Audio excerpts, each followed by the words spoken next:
Mas parece que em alguns lugares a pandemia foi ignorada. Teve aglomeração nas calçadas, muita gente sem máscara e ameaças contra fiscais. Aí a gente fica aqui se perguntando, né? Será que as pessoas imaginam qual é o risco de contaminação em ambientes como esses? Essas imagens de bares lotados no Leblon chocaram o país. Mas o que você ainda não viu é o que enfrenta um fiscal da vigilância sanitária. As pessoas estão ensandecidas, né? O Fantástico acompanhou uma ronda na noite deste sábado no Rio e flagrou intimidações. Vou falar com o seu chefe, não? A gente paga você, filho.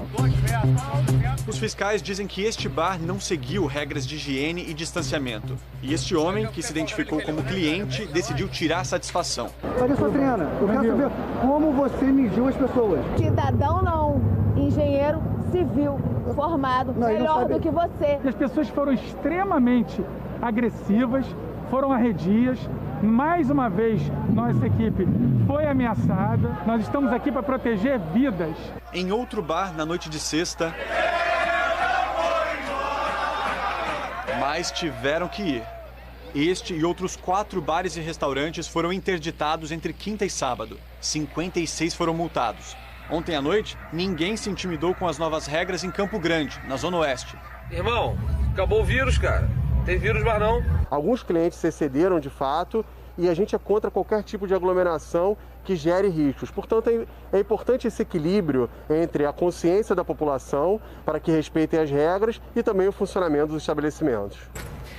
Mas o que, de fato, torna um bar tão perigoso durante uma pandemia? Para entender todos esses detalhes, a gente vai construir agora, aqui neste espaço, um cenário virtual. Um bar. Isso, legal. Vamos colocar uma musiquinha ambiente para ficar bem a cara de bar. Isso. Diminui um pouco a iluminação. Legal, para criar um climinha. Com as novas regras, no caso do Rio de Janeiro, na parte interna, só metade das mesas. E elas precisam estar numa distância de pelo menos 2 metros entre elas. As máscaras, obrigatórias para todo mundo. Clientes, funcionários, só pode tirá-las na hora da refeição.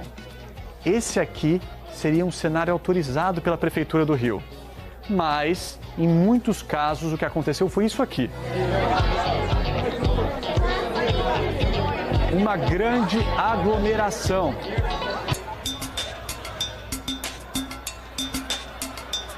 Hoje é dia 2 de julho, primeiro dia da liberação dos bares do Rio de Janeiro. Olha quanta gente de máscara. Loucura, loucura aí, ó. Carnaval no Leblon. Nós convidamos o professor Eduardo Massad, que é médico e matemático, para calcular o risco de uma situação como essa. Se a gente considerar quantas pessoas estão infectadas no Rio de Janeiro, considerando que para cada caso você tem 6 casos assintomáticos, então você precisa calcular quantas infecções ativas existem no Rio de Janeiro. A gente estima isso em torno de 170 mil. 170 mil pessoas têm o vírus e estão transmitindo na cidade do Rio.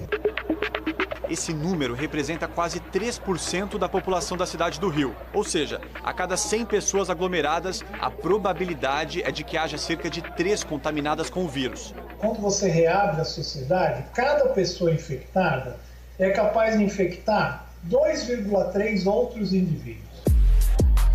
Então, cada infectado, em média, contamina outras 2 pessoas. Agora imagine se elas se aproximarem de várias outras durante a noite. Basta essa pessoa conversar com outra numa distância menor de 1 metro sem máscara. É o suficiente para contaminar. E é assim que o vírus vem se espalhando no Brasil e no mundo como um todo. A maior transmissão é sempre de pessoa a pessoa. Então, você tá no bar, você vai tirar a máscara porque você vai se alimentar, você vai conversar, você vai falar alto porque tem muito barulho. Então, você vai estar o tempo todo emitindo partículas virais nas gotículas que a gente emite quando fala alto, quando tosse. Esse vídeo da Universidade Nacional de Singapura mostra que mesmo com um tom normal de voz, a 1 metro de distância, uma pessoa já pode invadir com o fluxo de ar o espaço respiratório do outro. Tem trabalhos que mostram que as gotículas ficam em aerosol por até 3 horas. Imagina que esse é o tempo mais ou menos que você vai passar no bar. A ciência aponta que essas gotículas que ficam suspensas são as principais responsáveis pela transmissão do coronavírus. Mas é importante ficar atento às superfícies, que podem estar contaminadas com essas gotículas. Olha o teste que uma TV japonesa fez no restaurante. Uma tinta fluorescente é colocada na mão de um único participante, que representa uma amostra contaminada pelo vírus.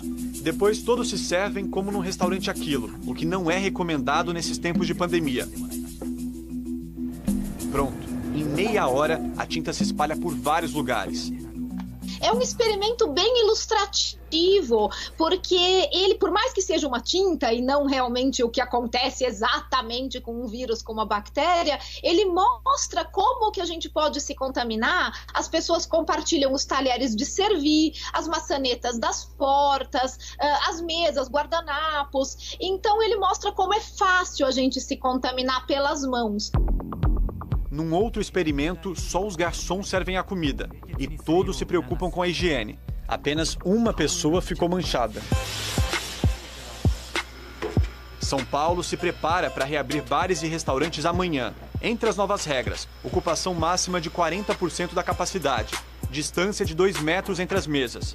E 2 pontos mais polêmicos: proibição de consumo nas calçadas e funcionamento só até às 5 horas da tarde. Não tem sentido os clientes frequentarem os bares somente até as 17. A questão do horário, na nossa visão, não é uma questão que coloca em risco a questão da preocupação da saúde, mas somente prejudica a funcionalidade e a questão econômica e de sobrevivência dos bares, que é uma coisa que está todo mundo muito preocupado. Secretário, os donos de bar reclamam do horário de funcionamento. Tem como flexibilizar esse ponto? Nesse primeiro momento não, porque é um decreto estadual. O prefeito Bruno Covas está fazendo é justamente fazer uma gestão junto ao governo do estado para que possa haver flexibilização no sentido de permitir-se e adequar esse horário aos diversos estabelecimentos que tem aqui na cidade de São Paulo. Pizzarias, por exemplo, que funcionam basicamente à noite, além do delivery, têm dificuldade de funcionar por esse decreto, não poderiam abrir seus salões no período noturno. Todos nós estamos cansados, mas a verdade é que o nosso país acabou fazendo a quarentena de uma maneira muito ineficaz. A gente precisa de mais engajamento da população para realmente conseguir diminuir a transmissão da doença até um nível seguro para poder reabrir. Se cada um puder usufruir do seu momento de lazer com a sua família, com o afastamento, nós podemos vencer essa pandemia.